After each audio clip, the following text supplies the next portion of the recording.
یہ دیکھیں کہ فتنہ جو آپ کے علاقے میں ابھرا ہے، یہ فتنہ زبان کا ہے، یہ فتنہ قلم کا ہے، یہ فتنہ میڈیا کا ہے۔ اگر کوئی فتنہ خطابت کا ہے، زبان کا ہے، کوئی شخص اپنی چرب لسانی سے عوام کو گمراہ کرنا چاہتا ہے، تو آپ اس کے مقابلے میں اچھی زبان لائیں، بولنا سیکھیں، تقریر کرنا سیکھیں، خطابت کرنا سیکھیں۔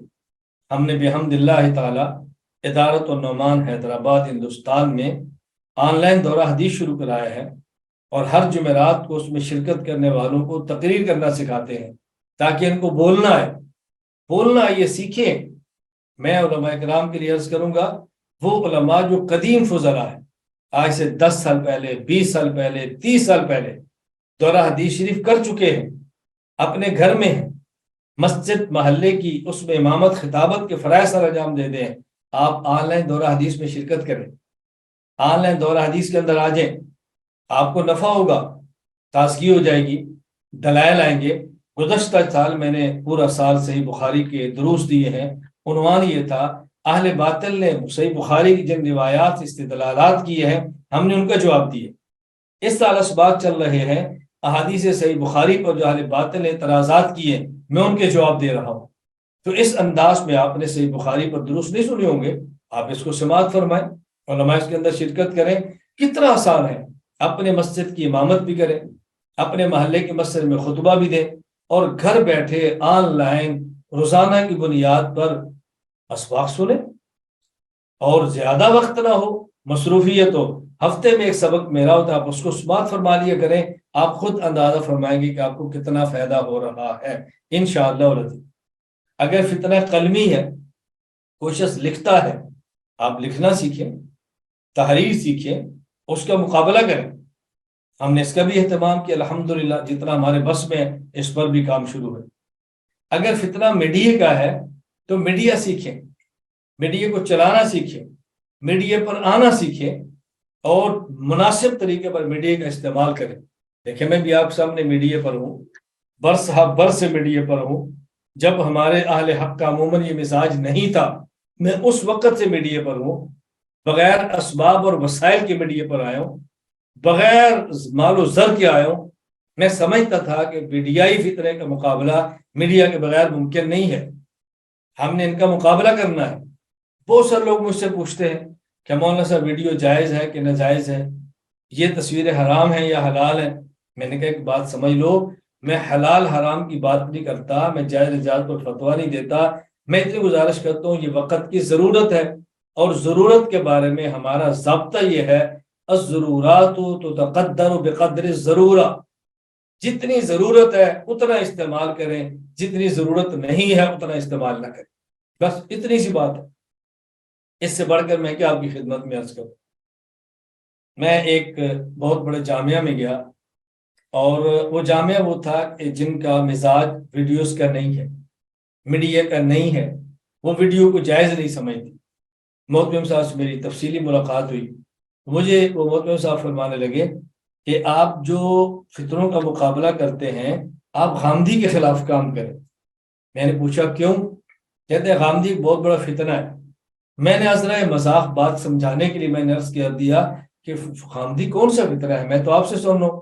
کہتے آپ کو نہیں پتا؟ میں نے کہا مجھے آپ فرما دیں، غامدی کیسی فتنہ ہے مجھے بتایا تاکہ اس کے خلاف میں کام کروں۔ تو مجھے کہتے ہیں غامدی نے یہ کہا، یہ کہا، یہ کہا، یہ کہا، یہ تو قریب الکفر عقائد جو پھیلا رہے۔ میں نے ان سے پوچھا کہ آپ کی اس سے ملاقات ہوئی ہے؟ مجھے کہتے نہیں۔ تو میں نے کہا آپ کو کیسے پتا چلا؟ آپ نے بیان سنا ہوگا؟ کہا بالکل، میں نے کلپس دیکھے اس کی، میں نے تفصیلی گفتگو سنی ہے۔ میں نے کہا تو مجھے آپ فرمائیں، جب غامدی میڈیا کا استعمال کرتا ہے اور وہ سکرین کے سامنے بیٹھ کے غلط نظریات کو پھیلاتا ہے، آپ اس کو سن رہے ہیں، تو جب میں غامدی کا رد کروں گا اور تو میڈیا پر ہی کروں گا نا، میں سکرین پر بیٹھ کر ہی کروں گا نا۔ اگر وہاں نہیں کروں گا تو غامدی کا رد کیسے ہوگا؟ غامدی کو سننے والے میڈیا دیکھ رہے ہیں، میں میڈیا پہ آتا نہیں تو اس فتنے کا مقابلہ کیسے کروں گا؟ مجھے آپ یہ سمجھائیں، میں یہی بات عرض کرنا چاہتا ہوں، میں اس کو فتنہ سمجھتا ہوں۔ دیکھیے، آپ کا دشمن اس مورچے سے گولہ بارود آپ کے اوپر پھینک رہا ہے، تو اگر آپ اس کا مورچہ توڑنا چاہتے ہیں تو اسی مورچے پر حملہ کریں نا۔ دشمن اس مورچے سے حملہ آور ہے، آپ اس مورچے پر گولہ بارود پھینک رہے ہیں، تو دشمن کا مقابلہ کیسے ہوگا؟ جب دشمن آپ کا میڈیا پر بیٹھ کے لگا ہوا ہے تو آپ نے اس کا مقابلہ میڈیا پر ہی کرا نا۔ ہاں میڈیا کا استعمال ٹھیک کرے، دیکھیں میں آپ کے سامنے ہوں، میں میڈیا پر آیا ہوں، داڑھی کے ساتھ آیا ہوں، مصنون لباس کے ساتھ آیا ہوں، پگڑی کے ساتھ آیا ہوں، میں کبھی میڈیا کی چمک دمک سے آج تک متاثر نہیں ہوا کہ میں نے لباس بدل دیا ہو، حلیہ بدل دیا ہو، ڈیزائن بدل دیا ہو، کبھی متاثر نہیں ہوا۔ ہم اصلی شکل کے اندر آئے ہیں، اصلی لباس کے اندر آئے ہیں، اور بحمد اللہ تعالی آج دنیا میڈیا پر آ رہی ہے اور اسی طرح اپنے لباس کے ساتھ آ رہی ہے۔ میڈیا پر آنے کا مقصد مؤثر بن کے کام کرنا ہے، میڈیا پر آنے کا مقصد دوسروں سے متاثر ہو کر کام کرنا نہیں۔ ہم نے میڈیا پر آ کر اپنا نظریہ پھیلانا ہے، دوسرے کا نظریہ قبول تو نہیں کرنا۔ ہم تو صحیح نظریہ پھیلانے اور غلط نظریے کے رد کے لیے میڈیا کا استعمال کرتے ہیں، تو میڈیا کا استعمال کریں۔ میں اس لیے گزارش کر رہا ہوں، اگر فتنہ زبان کا ہے زبان بولنا سیکھیں، اگر فتنہ قلم کا ہے تو قلم چلانا اور لکھنا سیکھیں، اگر فتنہ میڈیا پر ہے تو پھر میڈیا کا راہ پر آپ دشمن کا مقابلہ کرنا سیکھیں۔ میں اس پر صرف ایک واقعہ بطور تنبیہ کے لیے عرض کرنا چاہتا ہوں کہ جب ہمارے ہاں قادیانی کو کافر قرار دے دیا گیا اور غیر مسلم اقلیت پاکستان کے آئین میں ان کو قرار دے دیا گیا، مرزا غلام احمد قادیانی کے چیلے، اس کا جانشین دوڑا پاکستان تھے۔ مرزا مسرور نے انگلینڈ میں بیان دیا، آپ اس کا بیان سنیں۔ مرزا مسرور نے چینل قائم کیا، چینل پر گفتگو کی، اس نے کہا کہ مولویوں تم نے مجھے پاکستان سے نکال دیا ہے، میں اب تمہارے بیڈ روموں میں داخل ہوا ہوں، مجھے یہاں سے نکال کر دیکھو۔ مقصد یہ تھا کہ میرا جسم تو پاکستان سے نکل گیا ہے، میری گفتگو پاکستان میں ہر بندے کے میں نے بیڈ روم تک پہنچا دی۔ دشمن پہنچا رہا ہے، ہم کیوں نہیں پہنچا رہے؟ ہم اپنی آواز کیوں نہیں لگا رہے؟